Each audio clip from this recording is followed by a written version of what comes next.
नमस्ते। Crystal clear concept of nursing में फिर से आपका स्वागत है। तो आज का हमारा टॉपिक रहेगा सीकेडी, क्रोनिक किडनी डिजीज। तो ये क्रोनिक किडनी डिजीज क्या होता है, तो इसका डेफिनेशन पहले देख लेते हैं। Chronic kidney disease is a progressive condition in which the kidney gradually lose their ability to filter the waste products, excess fluid and toxin from the blood over a period of months to year.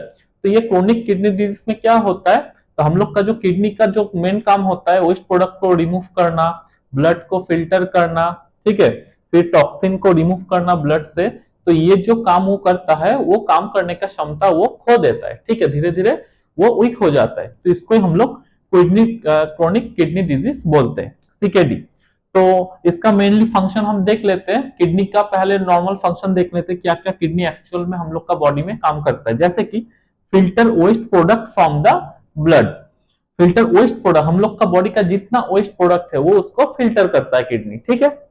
Then remove excess water and electrolytes. हम लोग का body में हम लोग तो daily जैसे 2 से 3 या 4 लीटर जो पानी पीते हैं, वो पानी तो पूरा हम लोग का बॉडी में नहीं रहता है, वो यूरिन के थ्रू से आउटपुट हो जाता है हम लोग का बॉडी से। तो वो आउटपुट करने से पहले किडनी वो वाटर को क्या करता है, फिल्टर करके ब्लैडर में भेजता है। तो वो एक्सेस जो वाटर हम लोग का बच जाता है यूरिन का रूप से आउटपुट हो जाता है। और उसके साथ साथ इलेक्ट्रोलाइट्स भी जितना हमें बॉडी को चाहिए वो कंज्यूम कर लेता है, और बाकी जो एक्सेस इलेक्ट्रोलाइट जैसे सोडियम, पोटेशियम, ये सब रहता है, ये आपका यूरिन के साथ निकल जाता है, ठीक है। Then maintain acid base imbalance.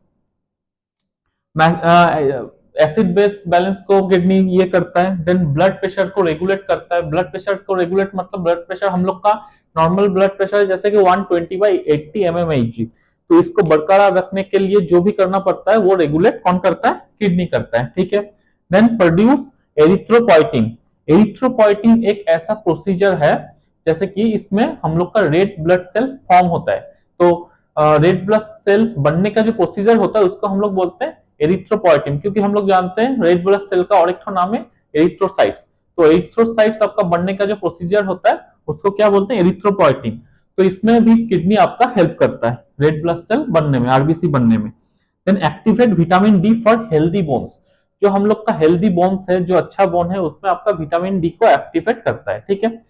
अगर किसी के भी होता है, इनकेस किसी का किडनी आपका खराब हो जाता है, ये डैमेज हो जाता है, ये सब काम करने का क्षमता नहीं रहता है, तभी उसको हम लोग सीकेडी बोलते हैं। जब ये सब फंक्शन करने का क्षमता किडनी में नहीं रहेगा, तभी उसको क्या बोलेंगे, सीकेडी बोलेंगे। तो अभी ये सीकेडी अगर होगा किसी को, तो ये सब चीज में क्या होगा, इफेक्ट दिखाई देने लगेगा। ठीक से आपका ब्लड फिल्टर नहीं होगा, वेस्ट प्रोडक्ट रिमूव नहीं होगा, आपका इलेक्ट्रोलाइट्स इम्बैलेंस दिखाई देगा, एसिड बेस बैलेंस ठीक ठाक नहीं होगा, आपका ब्लड प्रेशर ठीक ठाक नहीं रहेगा, आपका आरबीसी प्रोड्यूस नहीं होगा, विटामिन डी का कमी हो जाएगा, ठीक है। तो ये सब चीज होता है। तो अगर आपका सीकेडी होता है तो ये आपका जो नॉर्मल फंक्शन है किडनी का, वो इंपायरमेंट उसमें दिखने को लिए मिलता है। अभी सीकेडी होने का कॉज, कारण हम लोग देख लेते हैं, क्या क्या कारण हो सकता है सीकेडी का। जैसे कि डायबिटीज मेलिटस। डायबिटीज मेलिटस को हम लोग नॉर्मल जो लैंग्वेज है उसमें शुगर भी बोल सकते हैं। शुगर के वजह से जो जिसका डायबिटीज मेलिटस रहता है, सिर्फ किडनी नहीं, वो डायबिटीज की वजह से हर एक ऑर्गन में इफेक्ट पड़ता है, ठीक है। एक्चुअली डायबिटीज मेलिटस टिश्यू को डैमेज कर देता है, तो वो आपका हर एक ऑर्गन में ही उसका इफेक्ट देखने को मिलता है। तो ये भी एक कारण है, ठीक है। Then hypertension. हाइपरटेंशन मतलब high blood pressure. High blood pressure से भी बहुत दिन जिसका हाई ब्लड प्रेशर से रहा, उसका भी किडनी डैमेज होने का चांसेस रहता है, सीकेडी होने का चांसेस रहता है। फिर ग्लोमेरुलोनेफ्राइटिस। ग्लोमेरुलोनेफ्राइटिस मतलब आपका किडनी में इंफेक्शन। किडनी का जो आपका ग्लोमेरुलर है, ग्लोमेरुलर एक्चुअली उसमें फिल्टर करने में मदद, किडनी का अंदर ग्लोमेरुलर वही एक्चुअली फिल्टर करता है, ठीक है। तो उसमें अगर इंफेक्शन हो जाता है, उस वो भी आपका सीकेडी होने का एक कारण रहता है। Then polycystic kidney disease. Polycystic kidney disease मतलब ये एक आपका जेनेटिक डिजीज भी बोल सकते हैं कि polycystic kidney disease. Polycystic in the sense kidney के अंदर बहुत सारा आपका सिस्ट देखने को मिलेगा, एक से अधिक पॉलीसिस्ट, उसको हम लोग पॉलीसिस्टिक किडनी डिजीज। तो सिस्ट होता है आपका थोड़ा ट्यूमर जैसा, एक्स्ट्रा मसल्स ये हो जाता है, फॉर्म हो जाता है, तो उसको सिस्ट बोलते हैं। वो अगर होता है तो उसमें भी आपका सीकेडी होने का चांसेस रहता है। Then recurrent kidney infection. Recurrent kidney infection मतलब आपका बहुत दिन से किडनी में इन्फेक्शन है, तो उसके वजह से भी आपका सीकेडी हो सकता है।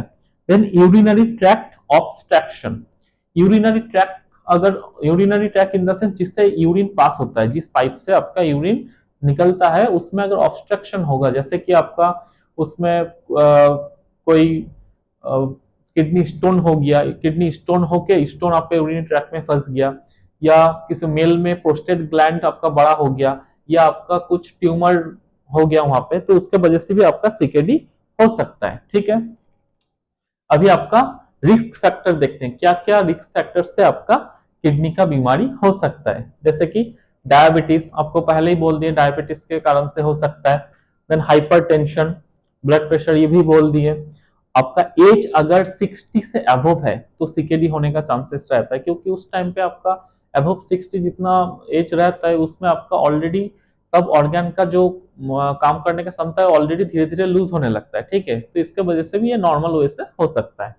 Then smoking, smoking is the एक बहुत महत्वपूर्ण कारण है आपका सीकेडी होने से। देन फैमिली हिस्ट्री, आपका फैमिली में अगर किसी का किडनी का डिजीज पहले से होगा उससे भी आपका हो सकता है। देन ओबेसिटी, ओबेसिटी मतलब मोटापन, मोटापन अगर रहेगा तो उसमें बहुत सारा दिक्कत होता ही है, सीकेडी होने का भी चांसेस रहता है। और कार्डियोवास्कुलर डिजीज, कार्डियोवास्कुलर डिजीज मतलब आपका हार्ट में अगर किस कोई दिक्कत होगा तभी भी आपका किडनी का प्रॉब्लम हो सकता है। ठीक है, तो अभी जो आपका ये सीकेडी है इसको डिफाइंड टाइप ऑफ स्टेज में भाग किया गया है। ठीक है, अभी जैसे कि स्टेज 1, तो ये जो स्टेज आपका दिया गया है एक हम लोग का जीएफआर रेट के हिसाब से दिया गया है। ठीक है, तो जीएफआर क्या होता है, जीएफ जैसे हम बोले यहाँ पे ग्लोमेरुलोनेफ्राइटिस, ग्लोमेरुलर आपका एक किडनी का पार्ट है। ठीक है, जो आपको फिल्टर करने में मदद करता है, तो ये जीएफआर का फुल फॉर्म होगा ग्लोमेरुलर फिल्ट्रेशन रेट। ठीक है, तो ग्लोमेरुलर फिल्टर, एक ग्लोमेरुलर आपका 1 मिनट में कितना एमएल ब्लड को या पानी को फिल्टर करता है, वही रेट, तो उस हिसाब से हम लोग का ये स्टेज दिखाई देगा। तो नॉर्मल इंसान में ये ग्लोमेरुलर फिल्ट्रेशन रेट होता है आपका 100 से अबव भी रहता है, जैसे कि एज के ऊपर वैरी करता है। हम लोग का अगर 20 से 30 के बीच में किसी का अगर एज होगा तो 115 116 ऐसे आपका जीएफआर रेट होता है। आपका अगर 30 से 40 किसी का एज होगा, 30 से 40 के बीच में आपका 110 108 ये आपका नॉर्मल है। फिर 40 से 50 ये आपका 100 105 ये नॉर्मल है। 60 से ऊपर आपका 90 टू 100 ये आपका नॉर्मल है।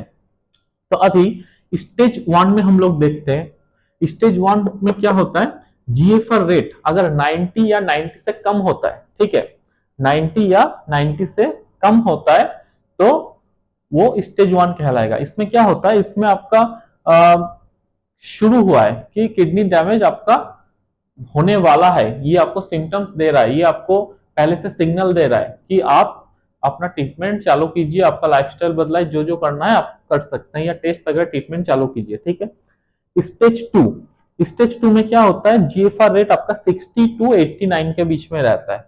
तो इसमें आपका क्या होता है, आपका किडनी लगभग डैमेज शुरू हो गया है, टिश्यू डैमेज ऑलरेडी इनिशिएट हो गया, तो इसमें आपका ये करने का जरूरत है, मेडिकल इंटरवेंशन का जरूरत है। स्टेज 3, स्टेज 3 में क्या होता है, ग्लोमेरुलर फिल्ट्रेशन रेट